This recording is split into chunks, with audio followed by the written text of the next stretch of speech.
এবং উনি সবসময় খুব পজিটিভ নেচার নিয়ে চলেন, মানে লাইফে অনেক বড় গোল, যা করবো সব বড় বড়,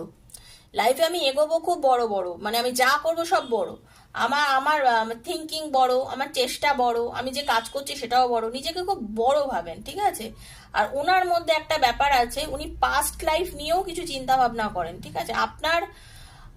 আপনি ওনাকে হয়তো অনেক কিছু বুঝিয়েছিলেন, বা আপনি আপনার পার্টনারকে কখনো বলেছিলেন বা কিছু, যে আপনাদের মধ্যে একটা পাস্ট লাইফ কানেকশন, তবে আপনাদের মধ্যে ডেফিনেটলি একটা পাস্ট লাইফের কানেকশন তো আছেই, আপনাদের দুজনের রিলেশনশিপের মধ্যে পাস্ট লাইফের একটা কানেকশন কিন্তু ইউনিভার্স বলছে। আপনাদের সম্পর্কটা এ জন্মেও যে আছে, এবং আমরা তো বহু জন্ম নিয়ে এই পৃথিবীতে এসেছি, তো সেইভাবে কোনো না কোনো জন্মে আপনার পার্টনারের সঙ্গে আগে কোনো রকম ভাবে আপনাদের একটা যোগাযোগ ছিল, একটা সোল কানেকশন তো ডেফিনেটলি ছিল, এবং সেটা উনি ফিলও করেন। এবং উনি কিছু কিছু ক্ষেত্রে বোঝেন যে কিছু কিছু ক্ষেত্রে উনি ভুল করেছেন, এবং তখন না